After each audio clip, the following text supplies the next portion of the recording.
Namo tassa bhagavato arahato samma sambuddhassa.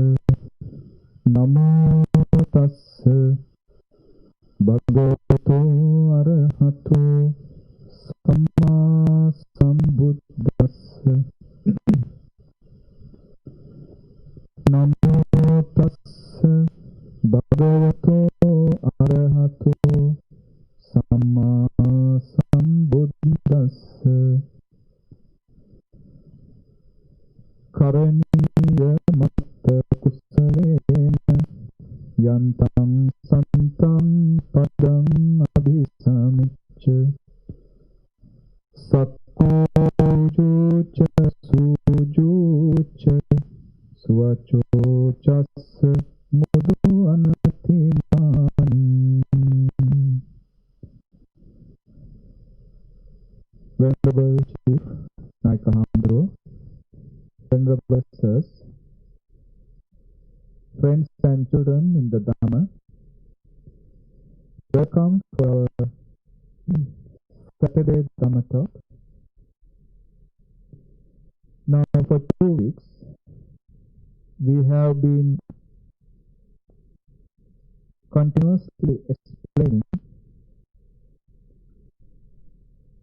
the Dhamma hidden in the Sutta called Karaniya Metta Sutta. So today we continue from where we stopped in the last week. Last week we explained the first 2 lines of the Sutta. Karaniyam atta kusalena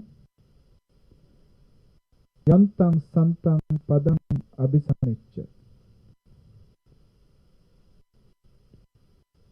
To realize yourself, abhisamicca, tam santam padam, that state of serenity, that state of peace.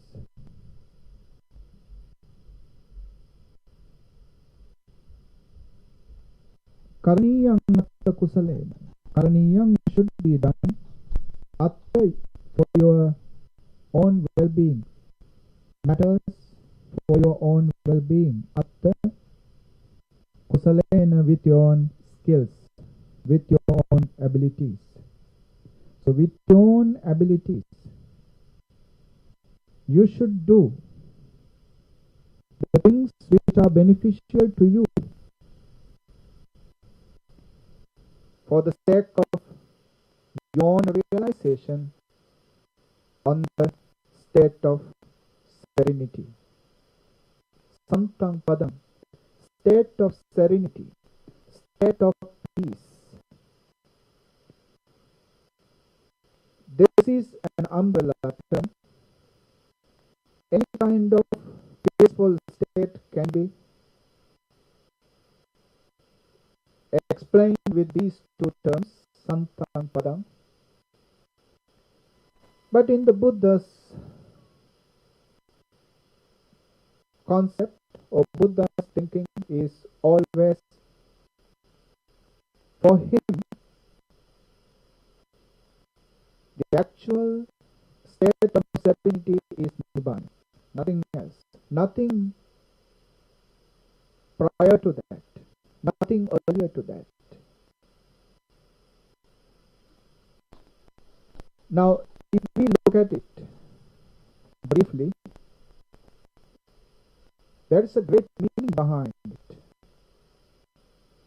When Bodhisattva, the unenlightened Bodhisattva, Prince Siddhartha, when he renounced the household life, he went to the forest looking for the masters who were practicing for the realization, who were practicing for their Nibbana.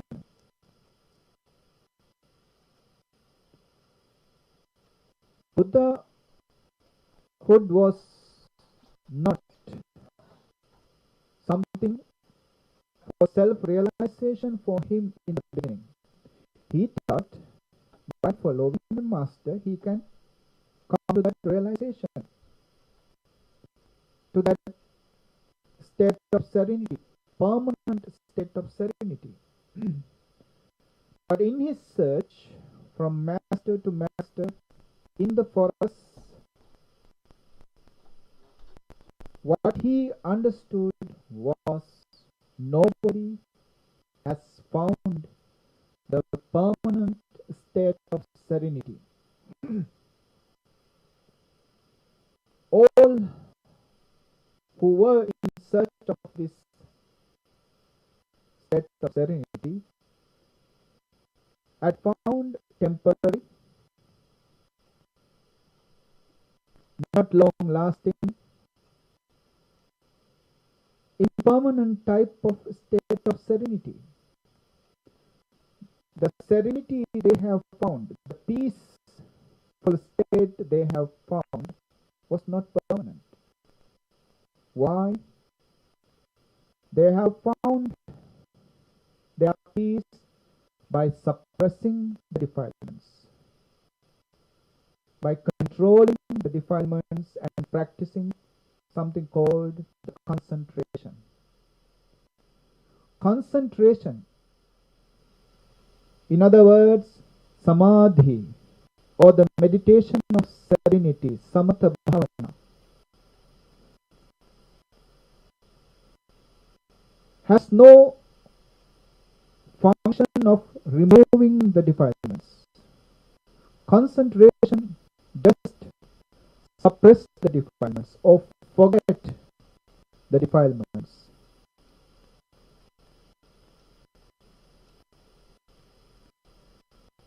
It suppresses the defilements, and there is a temporary serenity or peacefulness in the mind due to that suppression. But what Bodhisattva found was, once the suppression is gone, those defilements come onto the surface again and disturb that person completely. His serenity, his peacefulness is gone once the defilements started coming onto the surface. So this temporary, evanescent, impermanent serenity or the peace was not in the Buddhas or in the Bodhisattvas' goal. He wanted to find the permanent peace within him. So for that, he found that no master at that time know the path for that permanent peace within him. He had to find a completely novel path. He had to discover a path for that peace.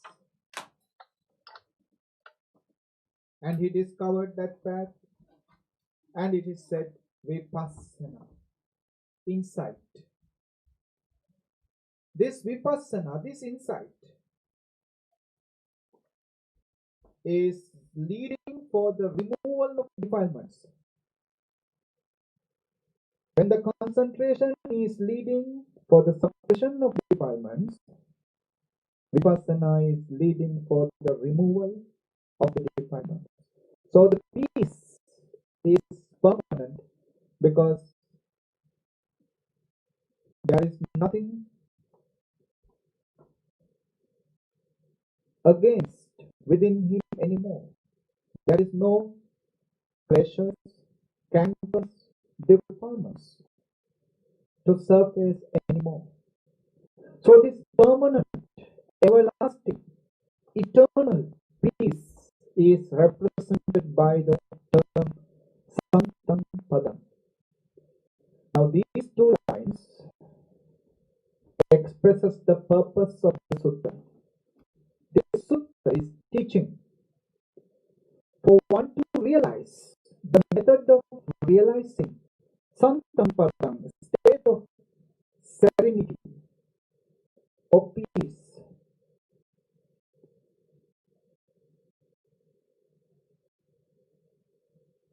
And what the audience or what the followers of the Buddha should cultivate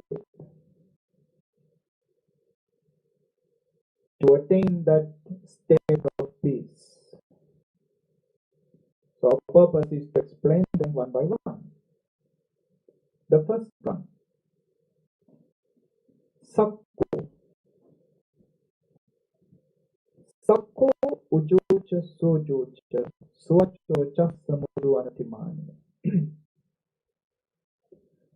Now these qualities are very important to create the necessary mental background in a practitioner who wishes his own well-being,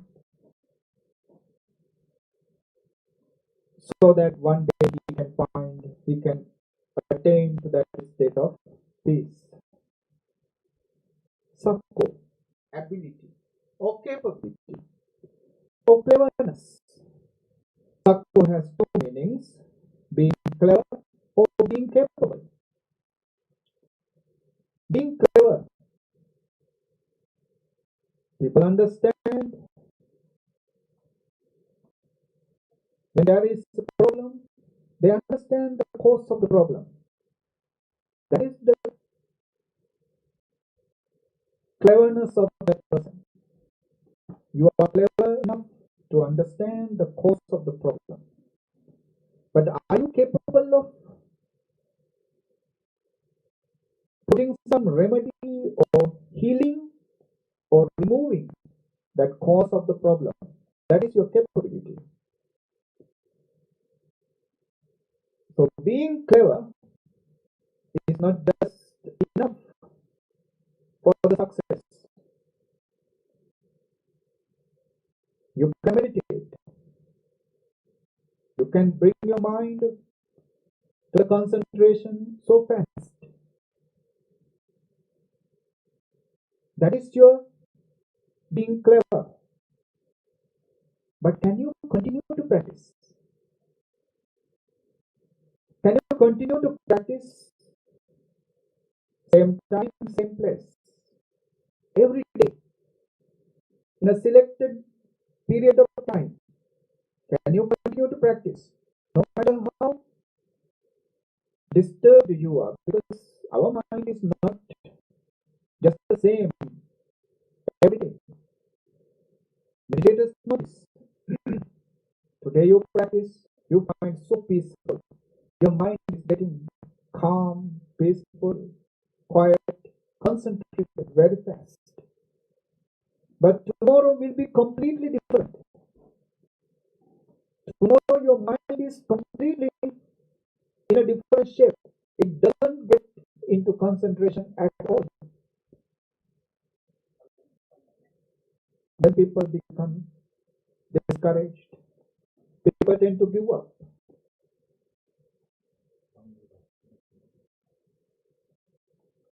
We beg your pardon and we ask you to remain a bit due to some technical errors. We will begin in a few minutes. Please be there with us. So the Sakko, the goals of secular as well as supramundane, Lokuttara. In the secular life, you must have so much of abilities because you are to deal with, cope with, and to be connected with so much of worldly affairs like political, social, economical. There are so much of issues to be solved in the day-to-day life in the secular world. The knowledge of those areas and the ability to deal with them It's a necessity to balance your life. And on the other hand, in the non-secular life, of course, it is not so complicated as same as the secular life, but still you must be capable of continuing with no matter how much hardships you have to go through in the non-secular, in the supramundane life, still you have to continue. It is not being clever or capable for you to meditate in a place where there is no noise, completely quiet, completely without disturbances. You can meditate easily. But can you meditate in the marketplace when all the people around you making so much of noise? All what they are doing is against your meditation. And can you continue your meditation with all those obstacles? That is your capability. So Sakho is representing that capability to continue amidst of all the obstacles which arise against your practice, amidst of all those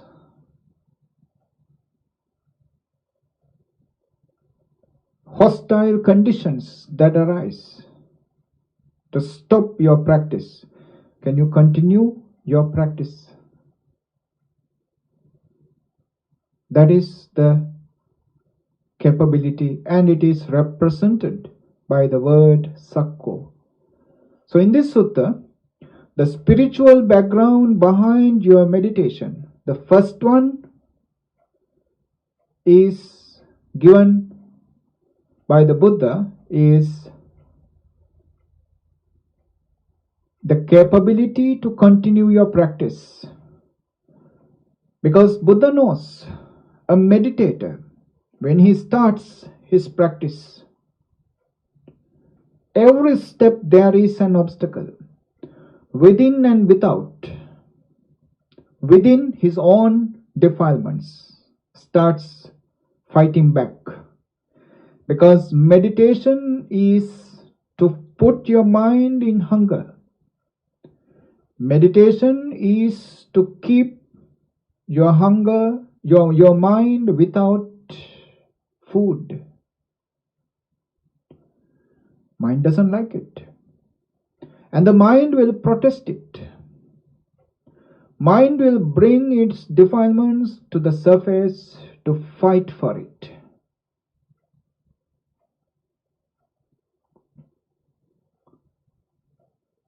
So internal enemies starts fighting against your meditation and also the external environment. Nobody understands your meditation. Nobody cares about your meditation. You are going against the worldly flow of life. You are going against the world. The people around you are not supportive to you, are not encouraging to you. They are not encouraging. They are rather into discouraging.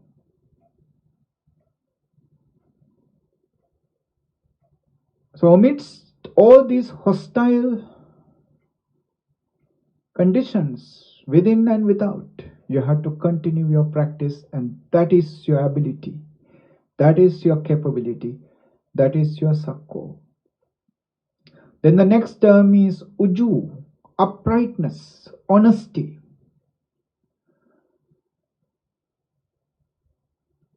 This uprightness within you is based upon your morality, your precepts, your integrity. This uprightness is very important because this uprightness minimizes your regrets. People who kill, people who steal, people who deceive, people who disturb others' families, and people who become drunk, and all the other misdeeds around these basic evil behaviors creates someone to harbor so much of regret in him. And when he starts practicing, these regrets starts coming onto the surface. And these regrets can be a great obstacle for that person. So the uprightness, honesty to be practiced. Uju represents the honesty of our words, verbal honesty and physical honesty. Verbal honesty is ensured with the precepts to avoid lying, slandering, harsh speech, and frivolous talk.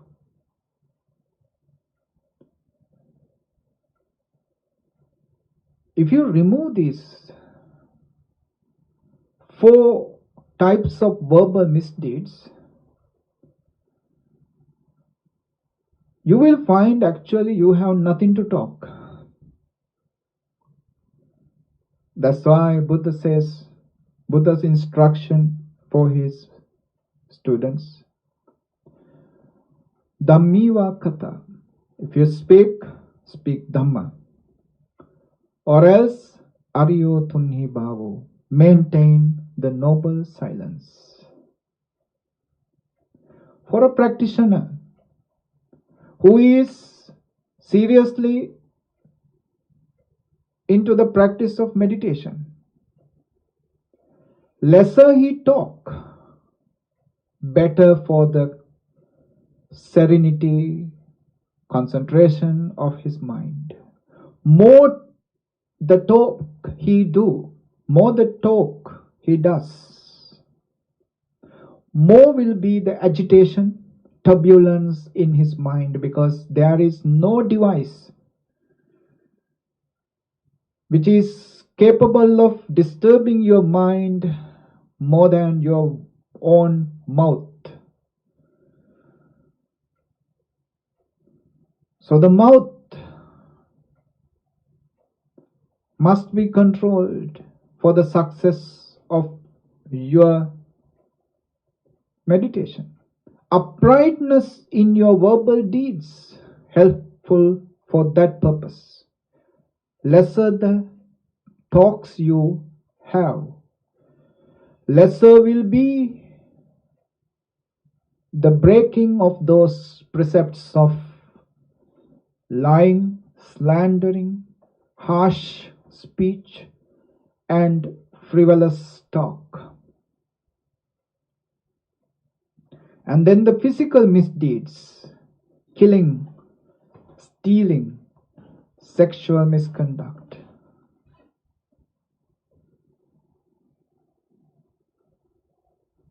Three physical misdeeds and 4 verbal misdeeds are to be avoided, are to be get rid of for the maintenance of honesty or the uprightness, uju, in our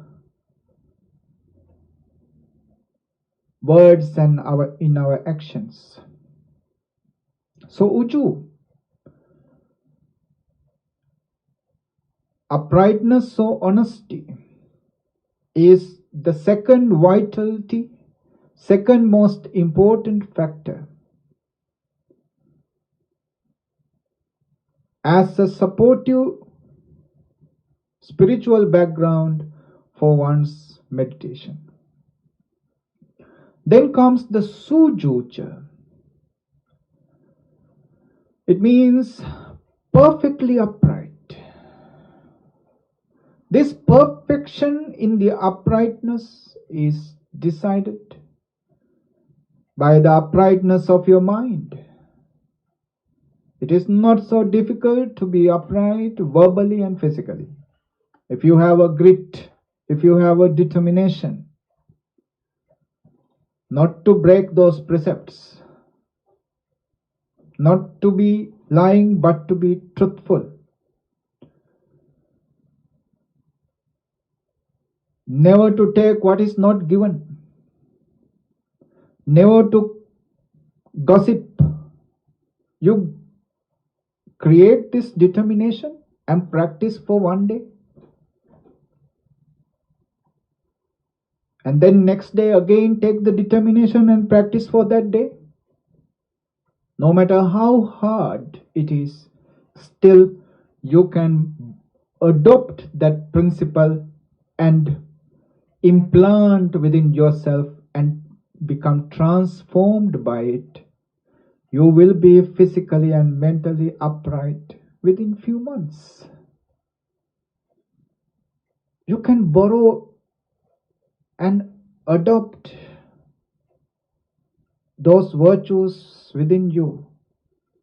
Little by little, you will find you are transforming by them. But the mental uprightness, honesty in the mind, because mind can be very sinful. Though we stop in the scopes of verbal and physical, though we want to kill physically, we can stop. Though we want to say something bad in the mind, but still verbally can be terminated. In the verbal level, we can stop it. But it is happening in the mind. The mental uprightness, mentally, you have to stop thinking about or creating thoughts of those negative words and negative actions. Thinking of them. Now, in the virtues of the Buddha, or the epithets we are given to the Buddha, one of the epithets is Itipiso Bhagava Araham Araham. There are so much of reasons are given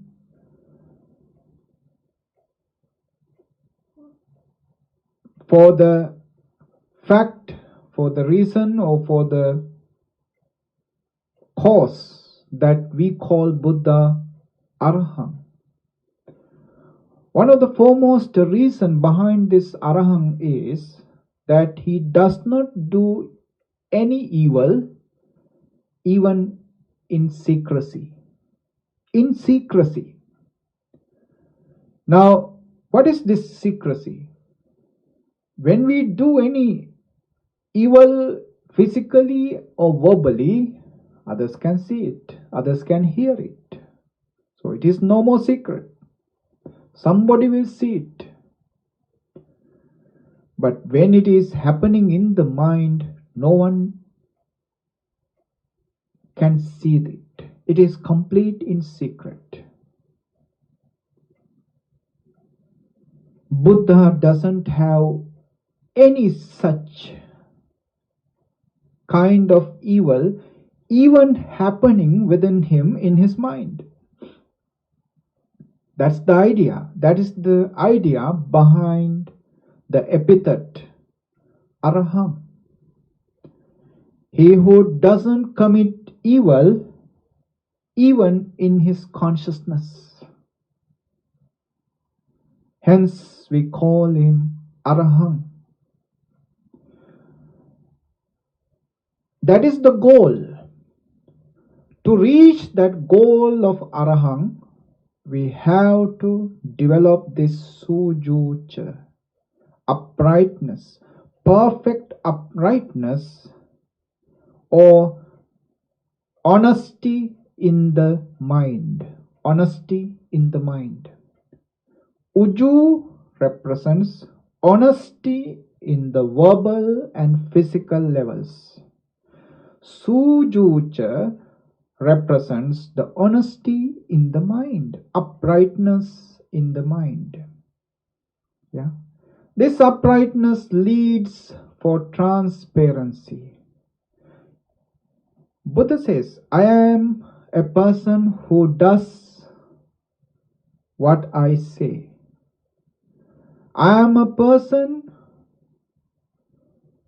who says what I do. Yathavadi tathakari, tathavadi yathakari. What he says, he does. What he does, he says. And he invited his followers, you can check, you can investigate me. Whether I am saying what I am doing or whether I am doing what I am saying, you can investigate.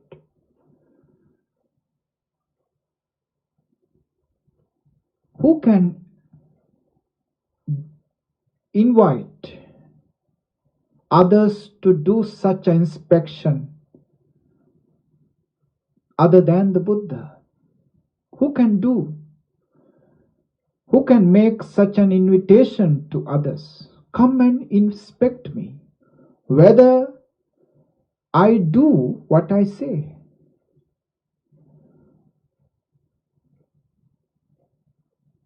A person who has nothing to hide, who is completely pure, who is absolutely honest and upright, can say such a thing to another. If a wife can be completely upright and honest towards the husband, it is the same. Uju is there, that uprightness is there. And on the other hand, if the husband is completely and absolutely honest and upright towards the wife, there won't be any clash between them. So it is something you can practice at home also. And also between your children, parents and the children, maintaining that honesty.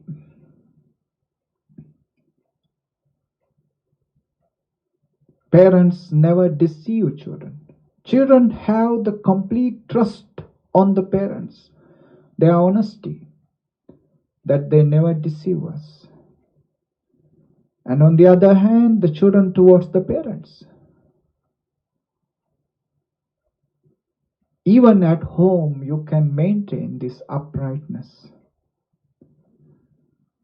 Ability to look at another person in the eye and talk. That is uprightness. You have nothing to hide. People who have something to hide cannot look at others in the eye and talk to that person.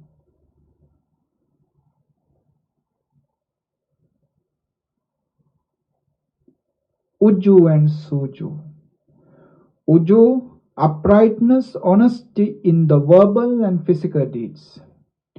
Sujucha, literally perfectly upright, perfectly honest. The implied meaning is he is honest within. He is upright in his mind.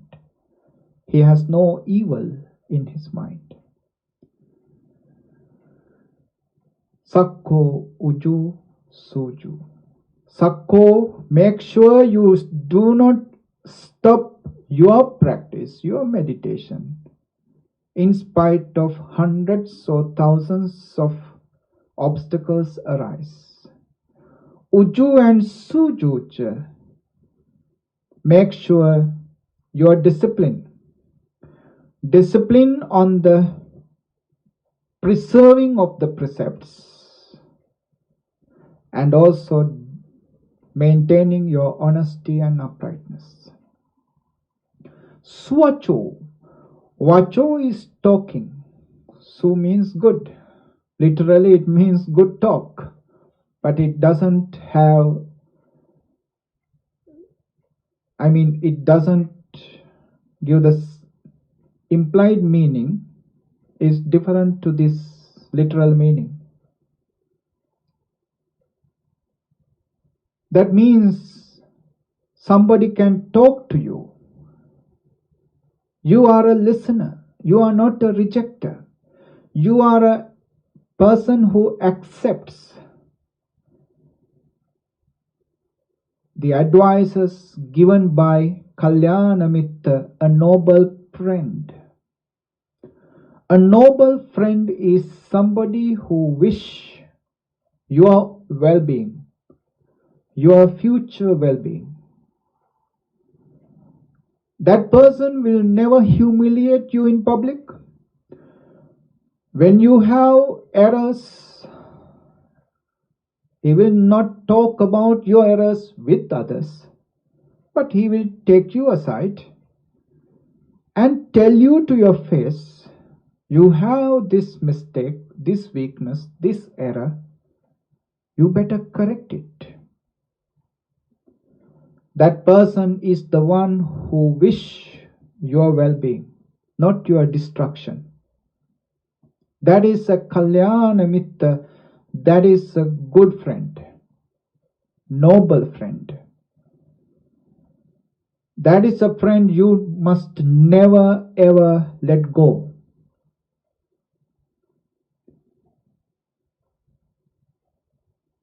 Buddha says, I am a good friend to you. My enlightened disciples are good friends of yours. Listen to them. They are showing you, pointing you, directing you towards gold, towards gem. Listen to them. You will reach to that goal of gem, gold. Suacho, the one who doesn't listen to a good advice, is an idiot.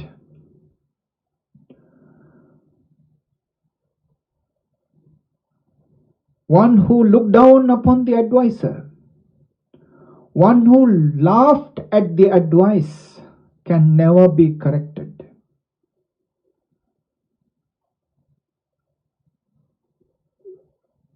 So a practitioner, a meditator, must develop this virtue of understanding when somebody points your weakness as your weakness and accept it as your weakness and accept the guidelines to get rid of that weakness. That is a Pandita, a wise person. A wise person is not the one who doesn't make mistake. The wise person is the one who understands his mistakes when it is pointed out by somebody else, and who put an effort to get rid of that mistake, get rid of that weakness. That is a wise person. Be a wise person, be a suacho, be a person who can be advised. Suacho, a person who can be advised. Humble person. Then comes the mutu, gentle person. Gentleness. Now we usually in assemblies, People address ladies and gentlemen. Gentlemen. What is this gentleness? Gentle in words and gentle in action. Not haughty, not proud, not egoistic, but being gentle. No harsh words, no rough words. Who likes rough word? Nobody likes rough word, harsh words.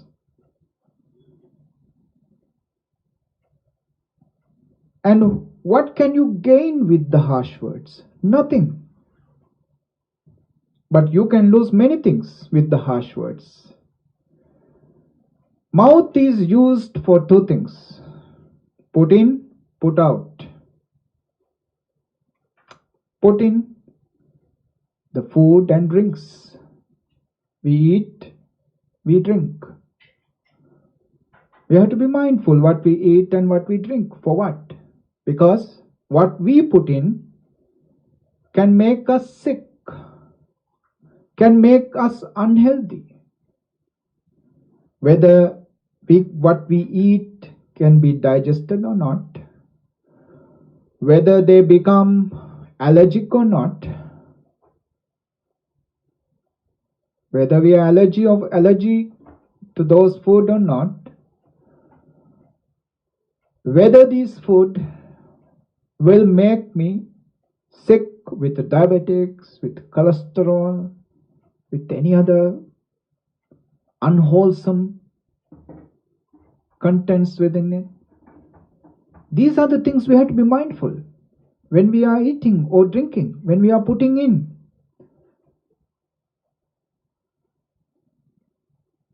In the same manner, we have to be mindful what we are putting out, our words. Because what we say, we may forget, but others will remember. Others will not forget what we say. And what we say can torture them, can harm them. Buddha says, when you are born with an axe which is in your tongue.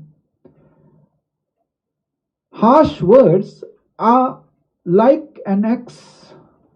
This axe can cut others, break others, and that axe can break you too. You have to tame this axe. Being gentle, no matter how angry we become. We mustn't let that anger to control us, to overtake us, to dominate us. If the anger dominated us, then we open our garbage to the world. Others see what kind of garbage this person is carrying within. Now he is angry. He is putting out that garbage with the words. Others can see that. And in the same manner, when others put garbage out, we must be mindful not to do the same. That is the time we have to be patient. We have to be mindful of ourselves. Without letting others throw off garbage to provoke us to throw our garbage. Mudu, the gentleness to be maintained in our words and in our actions. Why? Again, it is important for a community who is practicing together not to create any bitterness in others and not to create regrets within him or herself.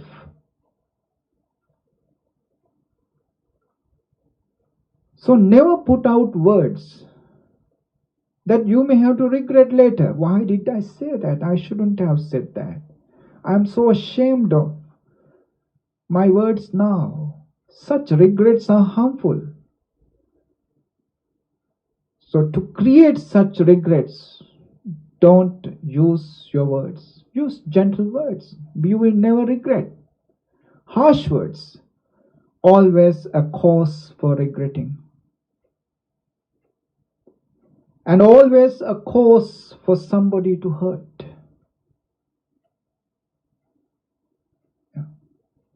A cause for creating enemies.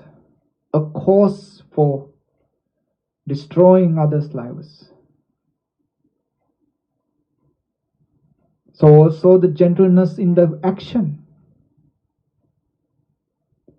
So gentleness, mudu, in words and in action are the meaning in this term mudu. The last one is anatimani. Now you may have heard these words, seyyamana. It is the superiority complex, as Sigmund Freud said. Yeah. Superiority complex, that everybody is below me. I am the one who know everything, the one who can everything. I am the man. Others are just nothing. Superiority complex is represented by this seyyamana. Another word is atimana for superiority complex. Seyyamana, atimana. The middle one is sadisamana. Everybody is same. Yeah. This is also bad. When everybody is same, nobody can become enlightened. Nobody can develop. Everybody is same. Between birth and death, under this vast sky, everybody is same. The third one is hinamana. That is inferiority complex. You feel always that you cannot do, others can do. There's a great explanation behind this, but just on the surface level. So none of these things, none of these manas, what is mana? Measurement.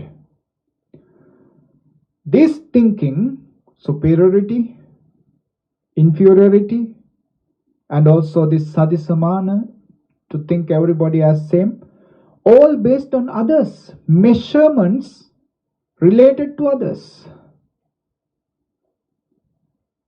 It is to see always about others, not to about yourself. Such a person who always make decisions based on others is not a happy person, is not a contented person, is not a person who is satisfied with what we have, what he has and what he can. Is a person who is always depressed. Because the one who thinks that he is the best one will find that somebody is doing better than him. Likewise the rest. So, seyyamana, sadisamana, hinamana. These are unwholesome measurements. If you can minimize these measurements, not destroying, because even after you become an anagami, non-returner, the third stage of the Subramanian path, still you have the mana, the conceit is there, the measurement, the conceit is still there.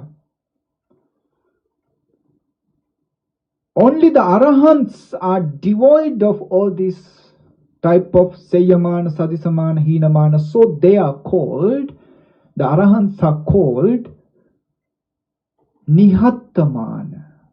Nihata, destroyed mana conceit. ones who have destroyed the conceit are the Aryas or the Arahants. But here the term is anatimani. That means he has no this conceit too much. His conceit, his mana is less. Because this is the beginner of the practice, beginner of the spirituality. He has to maintain a humbleness within him. Still he has the conceit, he's just a beginner. But for a beginner, if he is maintaining a great conceit within him, how can he be advised? How can he be directed to the path of the Nibbana? So he has to be humble. That humbleness is represented by the term anatimani. So I explained these 5 types of conceits: Sayyamana or Atimana, famously known as the superiority complex. Then the Sadisamana,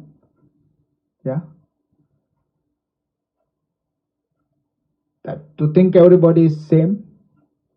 Then comes the Heenamana, represented by this inferiority complex. Look down upon yourself.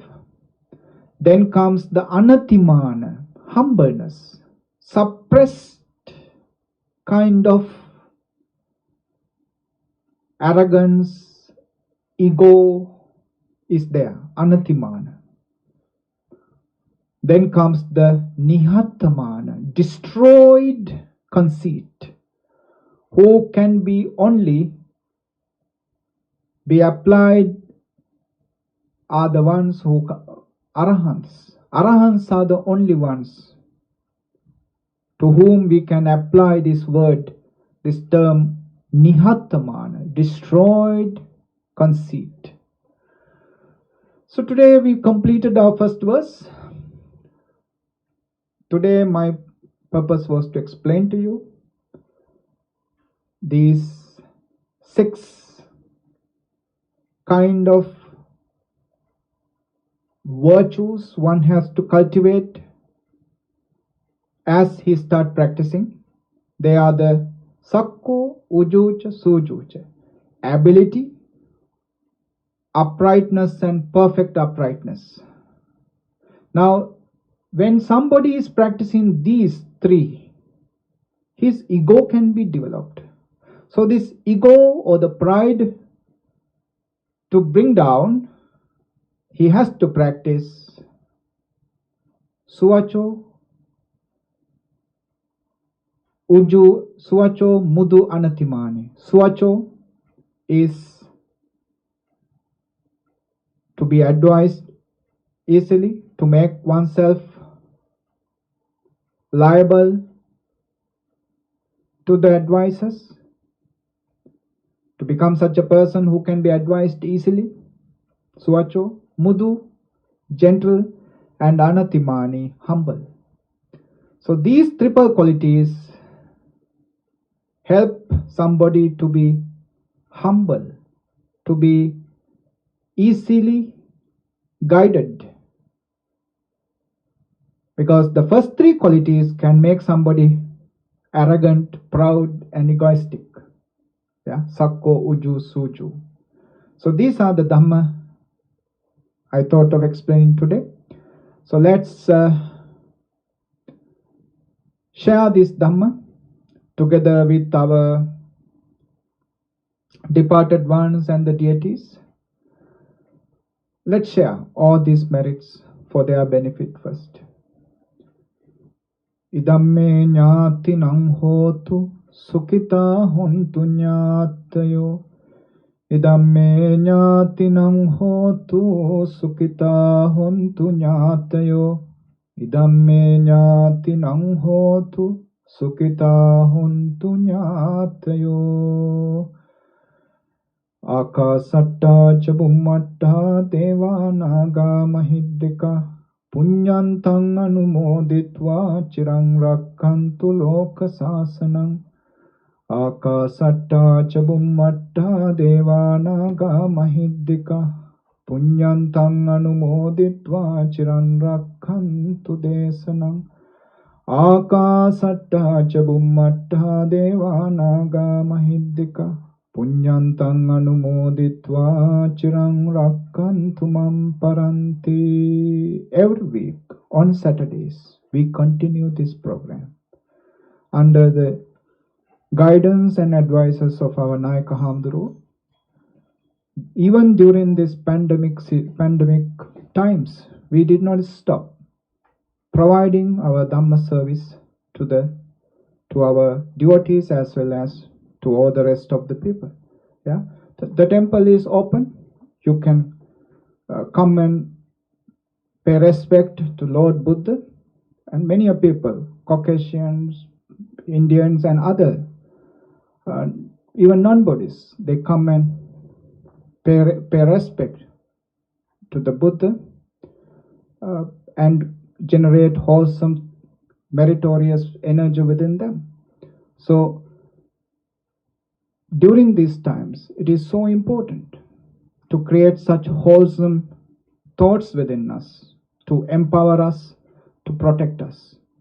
So every Saturday we are continuing this talk. Please join with us 6 o'clock and generate merits within you by participating with these activities. Blessing for you.